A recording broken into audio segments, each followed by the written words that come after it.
most charitable organizations, policy, think tank, everything, they don't like to admit it, but it all leads back to a people, right? So I actually, in late teens, I started in this work. I was a fundraiser for an international mission charity. And our association was founded after a group of church fundraisers were meeting. But they said, again, all of our churches, all of our institutions focus only on cash.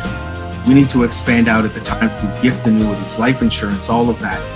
And so, Ken Ramsey, head of the United Church Planned Giving Office, and Laurie Longton, who was with the Anglican Diocese of Canada, they came and founded this association, CAGP. So although we have quite a number of secular charities, quite a number are faith-based. Once again, good morning to everyone who's hopping on. This is the Beyond the Plate show. Financial Generosity in COVID-19. My guest is Paul Nazareth, who's Vice President, Education and Development at the Canadian Association of Gift Planners. And as always with this, we really welcome your comments and questions as we're going through. So do put those into the comments section. I'm monitoring that, and we'd love to have your interaction today. And Paul's just been telling us a bit about his work at the CAGP. It sounds fascinating. Is this a good time for churches to be talking about legacy giving, like right now? Absolutely, it is. So, many people will maybe have heard that at the start of the pandemic, there was this very mysterious panic run on making wills, right? So I told people wills were like the toilet paper of the pandemic in terms of personal finance. We have now had some financial psychology unpack this and say what was happening was people were faced with their own mortality, and so we're trying to control whatever they could control. And the only thing they can control about mortality is their will. So tens of thousands of Canadians went and panic redid their wills to say, if I pass away right now, let's figure out who gets what in today's context. Because most people have an out of date will, and more than half Canadians don't even have one. So they did that in a panic, and the challenge was that they were not thinking charitable, they were just thinking family and heirs. And what we found from the estate planning world is after all of this, when we come out of it, there's going to be a massive redoing of those wills, and they will be values-based. And when we talk about values, when people say, where do my values come from? Church is number one, and churches are going to need to be ready to respond to that wave. They will be in those wills, but we're going to have to be ready, and that actually means websites number one, and the material in the office number two. Yeah, about planned giving, making that available, helping people think that through. Yeah. Yep, and again, just keeping it real simple, because again, a lot of our language has confused the heck out of everybody. What is planned giving? What is planning up? Gifts and wills. If you don't include your church in your will, here's the wording, and we're incredibly grateful. Yeah, this is how you can do that. Is there a particular age at which people review their wills, generally speaking? Like, it's not really when they're 89, is it? Yes. So we've actually, part of this new campaign, Willpower, that we're launching, we've done a Canadian study with Environics across the country, every age group, every province. And we've got new data finally on when Canadians make wills, how many people in what cohort have wills.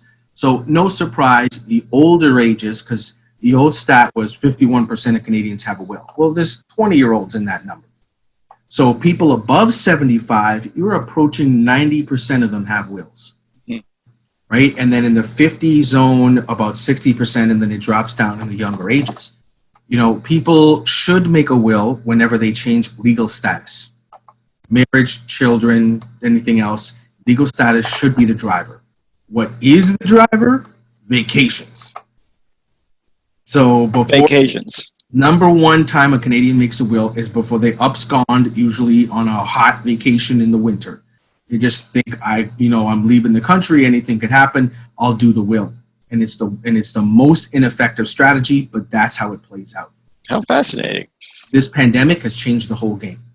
Wills were made between March and May than maybe in the last 5 years. So that's where, again, the estate planning world is actually kind of a bit in panic to say, there's a lot going on here. So we're really trying to figure it out. Really interesting. So that's something the church has got to be kind of on the lookout for right now. In a good way. In a good way, absolutely, yeah. Because it's about helping people express their values, as you said, and we can make that possible. And Sometimes we people forget to are ask. they're discerning, and when they're discerning, they need that grace. Yeah, yeah. This is one possible way you can do that.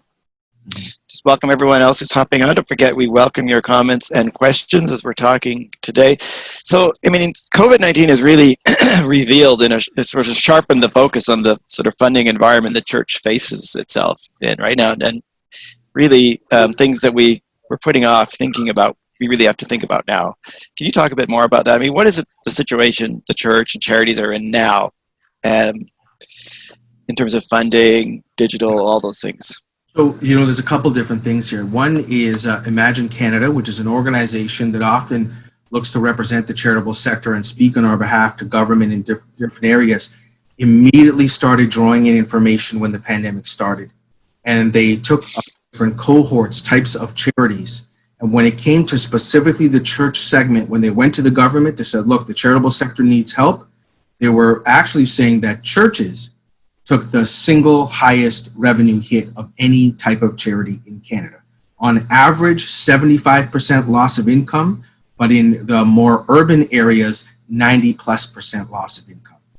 So it's really dire. And the challenge is, unlike a lot of other charitable organizations who have the different mechanisms to reconnect with donors and frankly, keep the revenue flowing, a lot of churches had not built the system to communicate. It was bulletins, not websites. It was weekly sermons, not email. A lot of churches don't have strong email lists of their core volunteers, of their parish pastoral councils, all of that, let alone the actual congregation. So now people have been really trying to rebuild this. And in rebuilding it, we will also then rebuild that financial stability. Absolutely. And that's something that we can't, I meant to say, Jillian said that she's excited about the Willpower campaign, and the Diocese of Niagara is absolutely signed on. So good for you. We'll have to do the same. She also asked, what report is that from the decline? She missed that. Yes. So that was the Imagine Canada report. Imagine Canada. Surveys. Ontario Nonprofit Network did one as well, but they're more on the policy side. So Imagine Canada did a report because they're the ones who went to the government to say, we're not talking about funding to do good work. We're telling you that 10% of charities could go bankrupt if you don't provide funding for the operation of charities. So that's when, and it was Imagine Canada that pushed the government to extend the different CPIRB funding and all of that into charities. So that was a key part. So the Imagine Canada report, but I'll tell you, right before all of this kicked off in January, Imagine Canada also did quite a controversial blog post that says, as Canadians are going to church less and less, we are seeing a massive decline in donations because no one is teaching the concept of generosity. Stewardship is no longer part of societal vernacular. Who will teach this? And they were saying corporations, and it was tongue-in-cheek because obviously not. But it was a great kind of challenge to the sector as well, because we've got to be honest too about what does church community represent. It's so easy for the secular world to talk about that, but they don't know what they're talking about, right? We do have representation. It's just that things are shifting. And the church should be able to talk about generosity, gratefulness, generosity. That's kind of should be our kind of meat and potatoes almost when we're talking about this. Absolutely. It all comes back to, and again, the stats show this, Statistics Canada show that the most generous donors in Canada are churchgoers. And in fact, who is teaching them? Not their alma mater, not their university. They're teaching them on the strategy of giving, how to make the really big donations, but how to make donations part of your life. Again, this is the core of stewardship. Leaving that old language of tithing and coming into a new language of gratitude. Actually, the one funny thing about tithing is it has a ceiling. Yeah. Gratitude has no ceiling. And that's why whenever I would talk to fundraisers in the faith concept, I would always say, don't ever pretend you're the fundraiser. We're the facilitator. God is the fundraiser. The Holy Spirit's the fundraiser. And they're the most dangerous fundraiser out there. Yeah, when a donor prays over what should I give, if it's truly in gratitude for the gifts we've been given, and they listen close, they don't want to hear the answer, because the answer is always, all of it. That's absolutely right. Yep. I love that. But I love that. What a great thing. Tithing has a ceiling. Gratitude has no ceiling. And again, Yeah, donors would come to us. I worked in a bank for a while as a philanthropic advisor. And why did the bank hire me? They were very open. They said, we don't actually know how to talk to Christians. This is my cat. Well, there's a cat. Hello. And so they said, we don't actually understand the concept of a client wanting to give everything.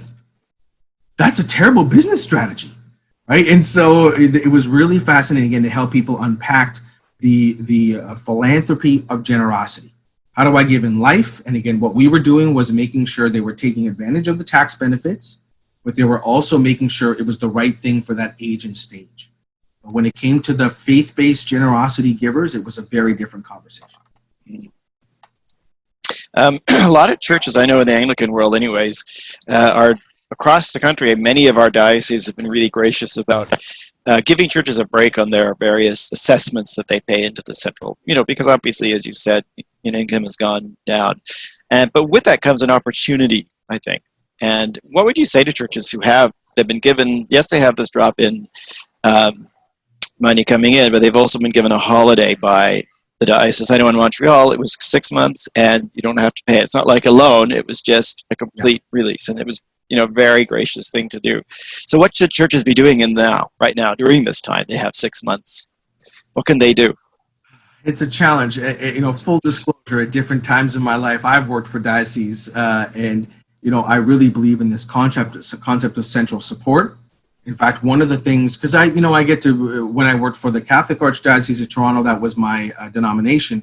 But then when I went to Canada Helps, and I was there for a number of years, and actually, again, so many people don't know, Canada Helps was born in a church pew. The idea of 3 teenagers who were computer engineers came home for Christmas. Their moms forced them to go to church, and they were sitting in the pew looking at the basket going, there's got to be a better way to do that. And those teenagers went and built Canada Helps. So, there's a reminder to us that we need that ministerial support. A diocesan concept is one of the most effective for how do you off-book some of the ministerial supports, making sure there isn't duplication of the actual business functions, etc. So, you have this one thing. It's kind of like, people are getting mortgages deferred right now. Using that capital to actually keep the operations strong. And when I mean operations, when I would talk to donors about what they put in that basket, if they just thought about light, heat, whatever, it was very minimal. But and this is something the Anglican community is incredibly advanced at, narrative budgeting, narrative language, ministerial language. In the secular world of fundraising, the fundraisers like to say that money drives mission. Well, in the faith community, ministry drives money. When people see ministry happening, and again, one of the most important things that churches can do is remind people that you are coming here and seeing a timely function of who we are. Right? Imagine Canada also did a great reflection once to say, what is a church? A church is a community center, a YMCA. AA was born in church basements. Mm-hmm. It works 7 days a week. You just see 1 hour of one day. Yeah. People understand the rest of what that means. And frankly, again, we've tested a focus group at different times in my career. What does that mean to you? It's ministry. They understand the many facets of ministry. The money flows. Yes, absolutely. And sometimes we're just not even telling those stories. Truly, again, I took this from my work in the Catholic world with churches, that narrative budgeting, that projective budgeting to say, here's what we do with your money. Again, number one reason why Canadians don't give again, and give more is that they don't understand what the charity did with the money. Yeah. And so when a church says, here's what we did with it, but here's what we could do with it. Scarcity to abundance. Mm. The dark secret of church fundraising is if you talk about youth ministry or, the things that are at the core of the faith, the wallets open up. People, absolutely, now they want to give to that. We also, as fundraisers, need to not make it too easy. We need to not overpromise and say that's the only thing going on. We need people to buy into everything that a church does. So again, outreach to isolated seniors, outreach from a ministry perspective to different groups, as much as they may not be project or sexy, those are the most important community functions of a church. Yeah, it's huge, and even it can be something small. Like a church that runs a breakfast program, or a church that's just running a meal program, community meals. Yeah. Those are I really worked crucial. Toronto's first out of the colds in the city, and we were doing 2,100 meals a weekend. When it was funny, the United Church was quoted in the Globe and Mail of saying, "We've created a real estate trust because we realized that we have more property than Sobeys." And when we do a Statistics Canada value per square foot, we have as much value to a community that is not our congregation as the people that come here. We are feeding the poor, we are clothing the homeless, we're doing all of it, and 50% of that is secular. Right, yeah. And, my question at the time when I heard that was, is 50% of our funding secular? It's not. It's the So, we actually have to speak to the faithful about how generous they are being. Do they even understand the social impact that they're having? And in a lot of cases, they don't know. Yeah, they don't even realize. I wanted to pick up on something you said, Zay, from scarcity to abundance. I think that's such a crucial mindset. It's a challenge because every time in my Canada Helps life, when I would go see a church, they would say, "But the fees!" And I would tell them, I said, the challenge is if you're only ever thinking about on cost, you're never going to grow, right? We started this whole thing in caves. We got to go back to our entrepreneurial spirit of that evangelism and bootstrapping. We're the original entrepreneurs. And it's not that we don't have to think about fees. We got to be responsible, but we need to be trusting in grace. We're the people preaching spirit. We have to trust in the spirit, speak in ministry, speak in value. And people are often, when we do that, my colleague Jillian Doucette Campbell's on this call, it does that as a classically trained fundraiser. But once you add in grace, again, there's just no ceiling. Yeah. People give, and it's surprising to folks what they give. Because again, we're not a very sophisticated charity, so we're not doing wealth indicators like a university is. We don't know what people have. And actually, again, when I was in the bank and I saw what people had, Christians are so painful because they're humble savers. They do not have flashy cars, they do not have big homes, but they save. And if someone inspires them to say, "Here's what we could do together," they will give. And they will shock you with their generosity. Yeah, absolutely. Jillian says, "It was Paul who many years ago introduced me to a book, Spirituality of Fundraising by Henri Nouveau." Yeah, I've been reading that this week too. Yeah. I'm excited to say we're about to get a book from a living expert. Lori Gunther Reeser is one of Canada's foremost experts in church giving.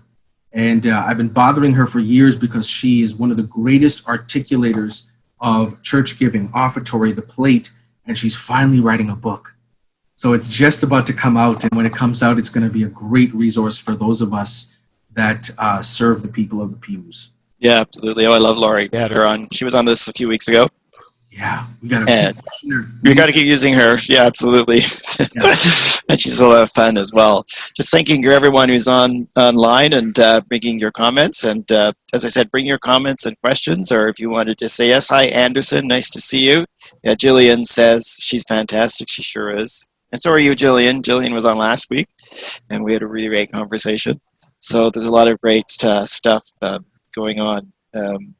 In that, I want to just you used a phrase when we were preparing this that I wanted you to unpack for me about the funding ecosystem of a church. What on earth do you mean by that? Like a lot of people on this call, we live in churches, right? I grew up in it. I was a kid at the bake sales, at the Vincent de Paul trucks, and all of that. And growing up, I saw the community element. And actually now, as I start to, I've worked in ministry, I've worked in churches, I've worked for a university, I've worked for a bank, Canada Helps, and now in this role teaching. And in a lot of those roles now, I get to see churches as another entity. I get to see churches from an economic standpoint and community value. Again, the United Church did this, Anglican Church talked about that narrative, that a church as community center is as functioning as a YMCA. There's just no elliptical machine. So that's the three elements where we talked was community, business, and charity. So from a community standpoint, if churches especially now, get good at articulating their social value They'll get more money from their congregants, but there is totally an open opportunity to go start pitching community foundations, local foundations, city funding. There's other revenue sources that we should use this time to start opening up for our churches, because we do that work. Absolutely, and in ways big and small, don't we? Yeah, there was one of the small notes Imagine Canada mentioned was that organizations like AA, Rotary, there's quite a number of them, as they're projecting the Legion will be out of business in 5 years. Mm-hmm. We know that in Canada, in fact, there was an article in CBC that talked about how there are 28,000 faith-based buildings in Canada. And we project as a government and as heritage properties to lose 1/3 of them before 2030, 10,000. And 8,000 of those will be churches. And the challenge is that quite a number of them, it's not necessarily about the congregations, that those buildings as community hubs are still needed. We know that congregations are shifting, not declining. Because again, even as the communities, I was born and raised in downtown Toronto, our communities have shifted to the 905 and the 705 and the 416 new immigrants, new Canadians who are not particularly Christian. But we're building churches in the places where people have shifted to. So we have to recognize that and triage those buildings. But we also have a responsibility. Great organization called Trinity Centers. And it's an organization dedicated from converting churches, not to condos, but community centers. Mm. So that's still needed, and we still need to have the generosity to figure out what that looks like. But our ministry is still there, and it's rooted in community. Yeah, absolutely. Just as you said, I like the idea of triaging these buildings that we have. And again, still community purpose, food banks, community hubs, all of that.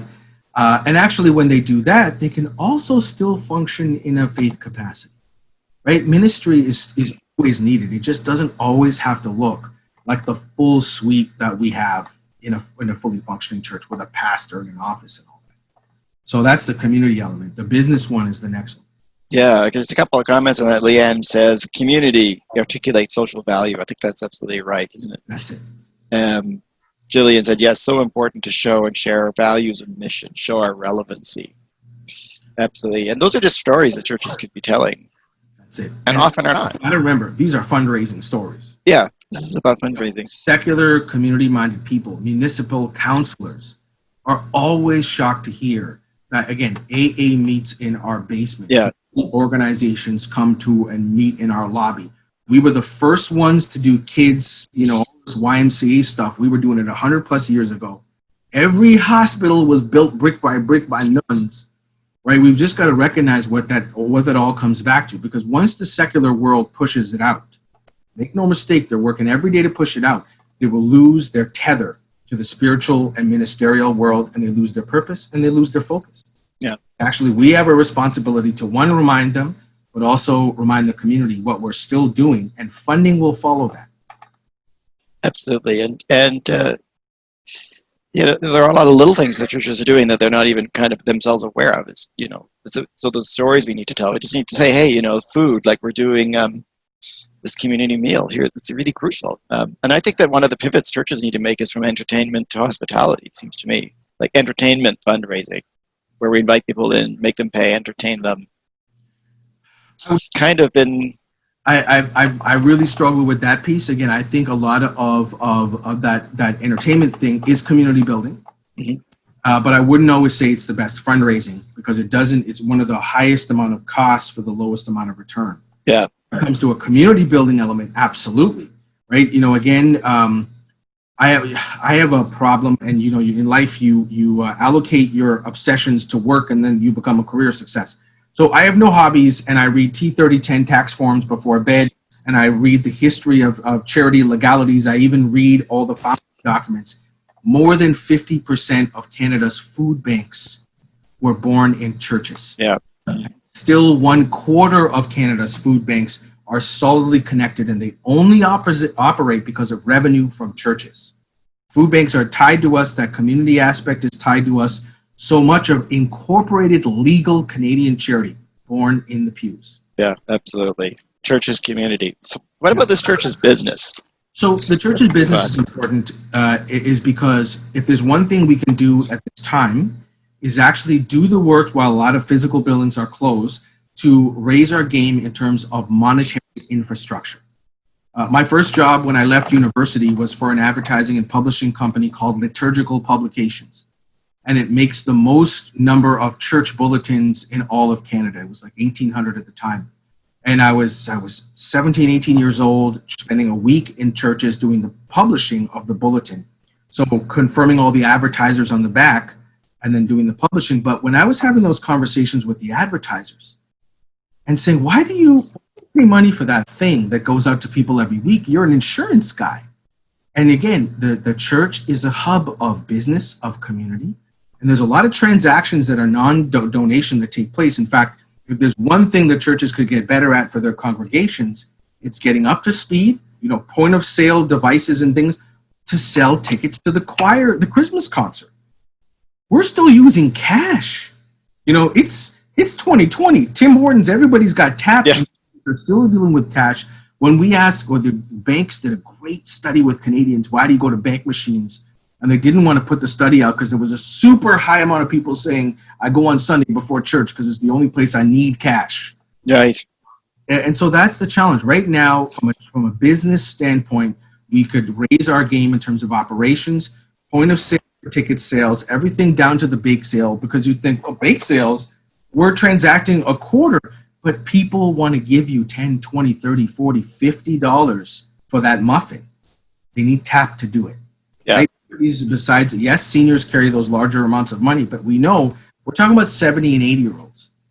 And it's time for us to say, as we transfer generations to the boomers, not the millennials, there's a need for those kind of transactional pieces. So from a business standpoint, just think about the operations of a church and how many things people do have to pay for. Sunday school, tickets to conference things. One of the reasons why we don't get people to the really cool Lenten missions is because the kind of crappy way we sell tickets.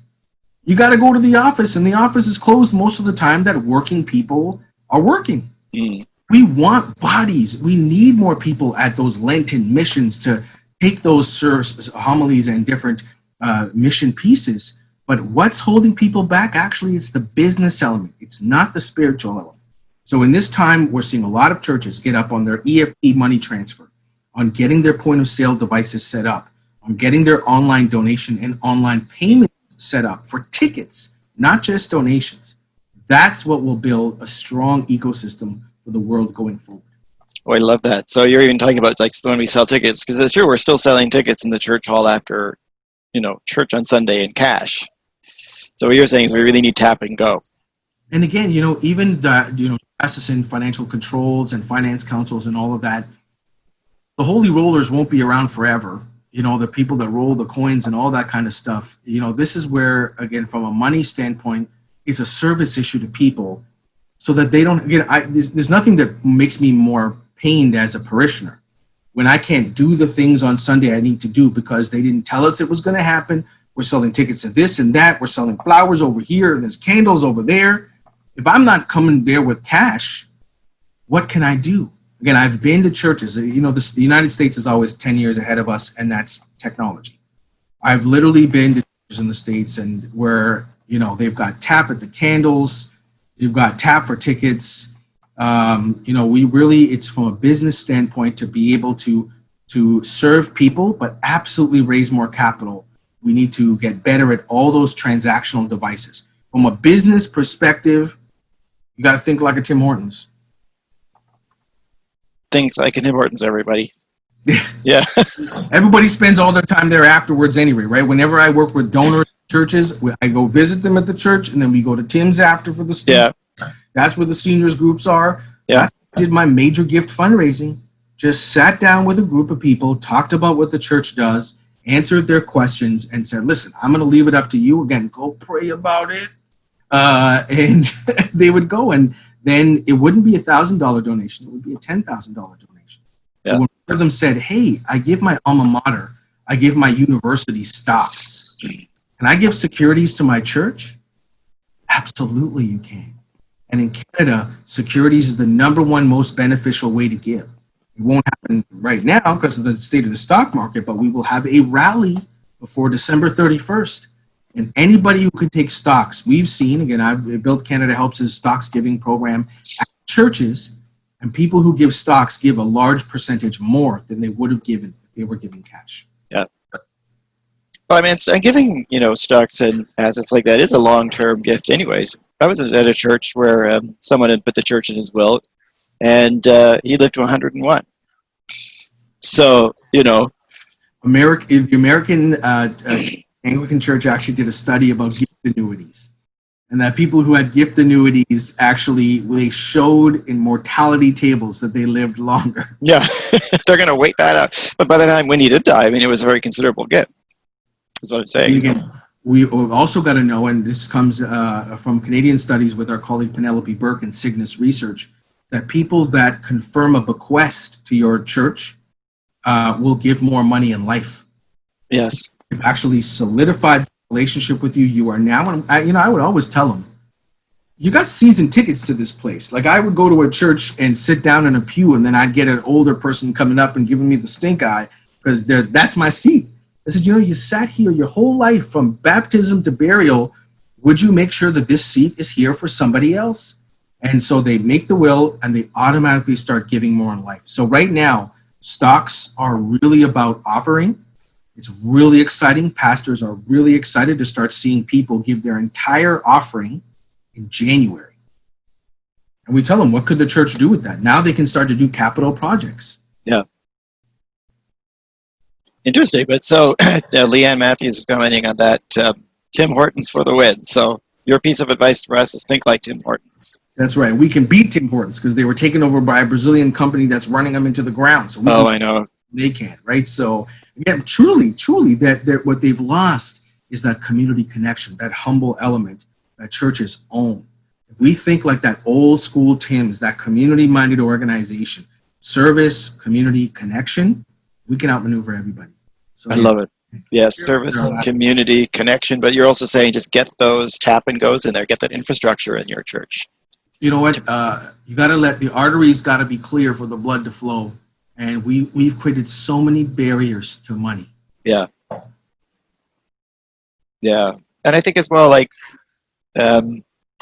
just opportunities for people to express their generosity. That's it. Again, we're going to church, and this was an Honorary Nouwen thing where he said, you are not fundraising. You are facilitating spiritual generosity. Yes. Your job is not even to ask. Your job is to make sure that every element for there to be grace and giving, you are making it easy. You are creating the conduit. You are just making sure that it's easy to flow, that it's organic. We are secular charities outside the doors to that church. It is another world. But inside here, people want to do it. Again, when it comes to wills, it's not even saying, please leave the church in your will. If you would like to do so, if you feel that stewardship connection.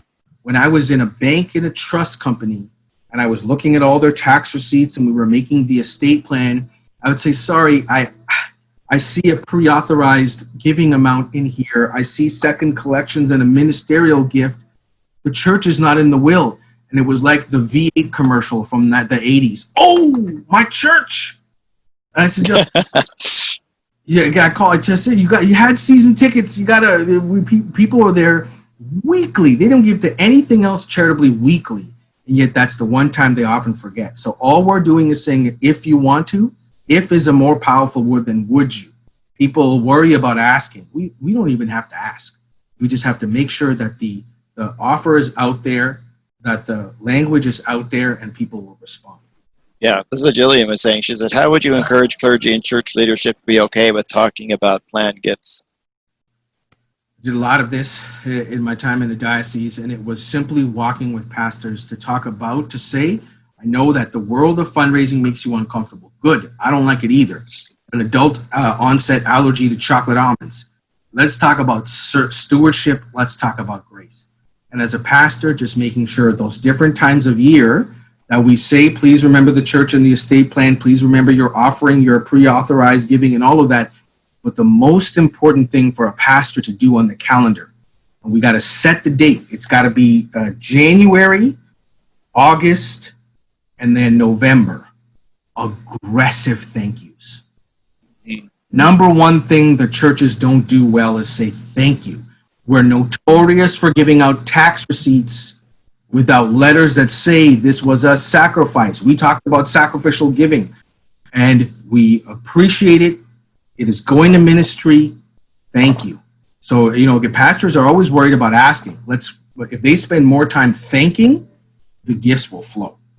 And again, thanking means not just we're grateful for your generosity, but here's what we did with the money.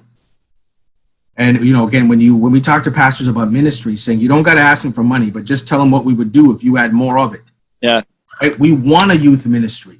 We know that the washrooms are an Indiana Jones fire hazard. I need more money to start. Washrooms in the church are a really key thing. Again, we're talking essential. A baby change tables and then that's ministry, right? So once we start on those things, then the pastors, once they get one or two major gifts under their belt, it is grace addictive. Yes, yeah. And people understand that language. That's stuff they understand. Yeah. Absolutely. So make it easy. Create a conduit, Leanne's saying. And we're here to just facilitate those gifts of grace, and stewardship is the framework. And set the date, January, August, and November, aggressive thanks. Why those 3 points? Yes. So January is tax receipt season. Yeah. So usually what we do, some grumpy lector says on Sunday service, go get your receipts, people. The office doesn't want to have to mail them. If we've got to mail them. No. The receipts are at the back in the hall from the pastor and the pastoral council.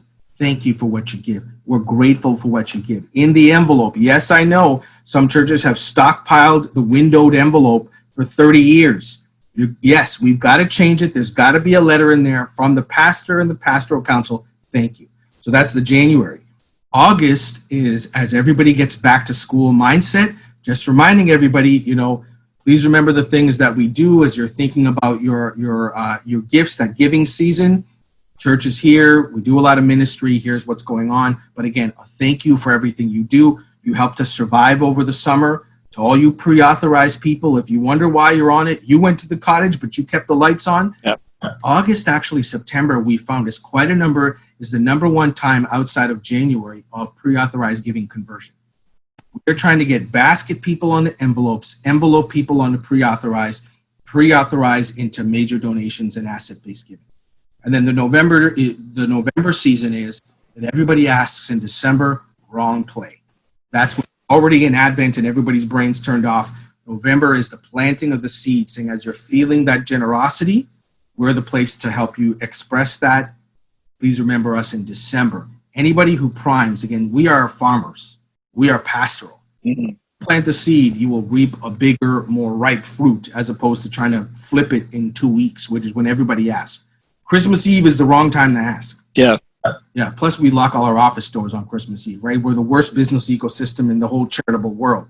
We make people feel great, and then we lock the office door, and then we wonder why the donations don't come in. Yeah. Interesting. Yeah. Thank you. Spend more time thanking than asking, says Leanne. Elizabeth Shama, she's the administrator of our cathedral. She says, preparing thank you letters has become a big part of my job. It's pretty much all I've done this week. So, yeah. That's been one of the constant messages. Thank you. And again, the last one we were going to talk about was this charity. Let's get on to that. Let's talk about that. Yeah. People just forget. And actually, I've done focus groups in some of my other roles.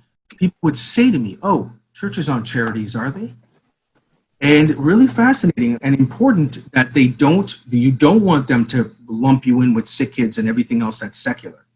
Inside those church walls, we are family, we are community, we are connected. Yes, there is a stewardship connection, and in the old world of tithing was one thing, but in the new world of stewardship, we are a charity. But also, we've got to remember that we've got to be good charities.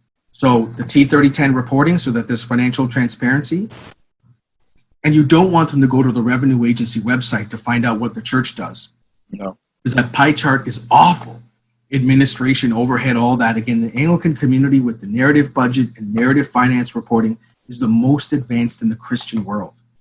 And so if people can take advantage of that to say, yes, we are a charity, here's how the money flows, and again, doing the receipting element well, being tight and timely with those receipts, not just the offering at the end of the year or January, but the stocks, again, administrating bequests, getting bequest wording out there. That's where, as a charity, churches can really raise their game. So they can learn from the sick kids and the U of T's and other worlds. Again, a cathedral. Cathedral is that emotional seat of a diocese. Mhm. People feel real strong connections to it. Now, I used to have pastors tell me, "Oh, the cathedral, it's another thing out of my mind." Where do we all go when our community has something to express or feel? We go to a cathedral. Where do people feel right now? They're dying for that connection. Their parish. So if we think like charities and make sure that we're operating like good charities, we don't want to be outmaneuvered by the humane society. But in a lot of times, because they're asking regularly, they're doing the tax receipting, they're doing the effective reporting, they're beating us. Mhm. We hold a much stronger place in the hearts of our parishioners and donors than a lot of these other organizations. Yeah, I mean the YMCA. I give to the YMCA. I'm part of the YMCA, and they're very on top of all that. Yeah. And they have a really clear mission. More than a gym, a cause. But Boom. In this crisis, the YMCA has laid off 75% of their staff. I know. That was the Imagine Canada report. Again, what's interesting is I really do believe that in this crisis, as we hit the first, we come out of it, churches will again be turned to fulfill that societal purpose we did 100 years ago in this country. Our connection from Confederation to the 1970s was the absolute foundation of all charity. It sounds to me like then we just need to be ready for that. Ready for our, to relive our history in a good way. Yeah. Be reminded ourselves and to the community of what we were all about then and now. Generosity, community, connection, curation, convening, right? These are the things actually that society learned from us, right? Again, we use the word stewardship is used in the secular world of fundraising quite a bit, but it's all roots back to that Christian model of it. That's why that Henry Nouwen book and other ones really resonate, because they give us a bit more theological language. And I've found that's what pastors and councils have resonated with. Yeah, absolutely. Gosh, I love that. All your C's there: community, connection, curating, convening. For me, that's the thing that makes an organization strong. Yeah, absolutely. Oh my gosh, Paul, time has really flown by. It's already 40 minutes we've been here. Do you have any give me one last piece of advice that what other churches really need to hear right now in a sentence or two? What do we fall back on? It's prayer, it's spirit, and we need to do that in this case too. Whenever we have problems, we put them on the altar, we trust, and we pray. And we need to do that with the revenue side of things as well. We remember that while all the secular world has all this is in crisis because their power is limited, we have a power source that is unlimited. And just rely on that and make sure to build up some of the secular pieces to serve the community. We'll be good coming out of this. In fact, we'll be better coming out of this.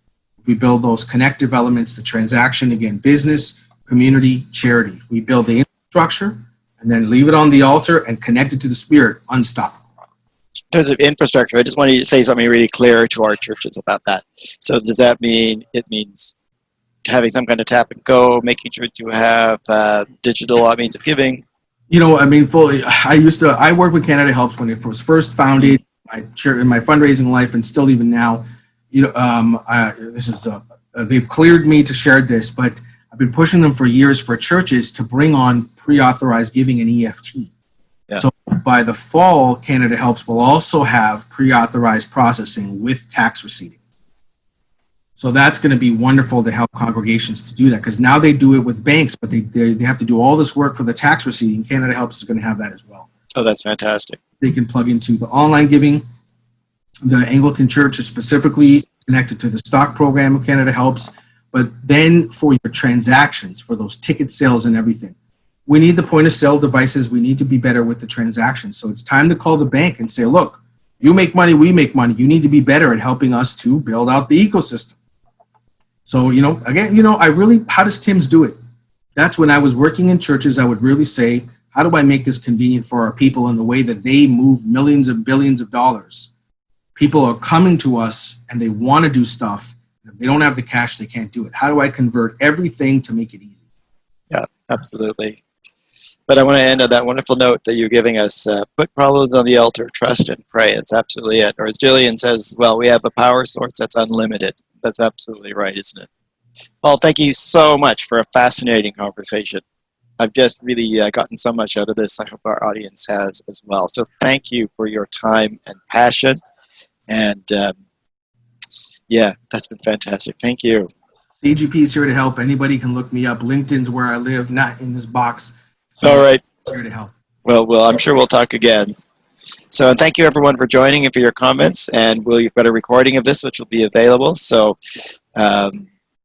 thank you for being with us this morning. And we just love having you on as well. We get lots of energy from your energy too. So thank you and have a great day.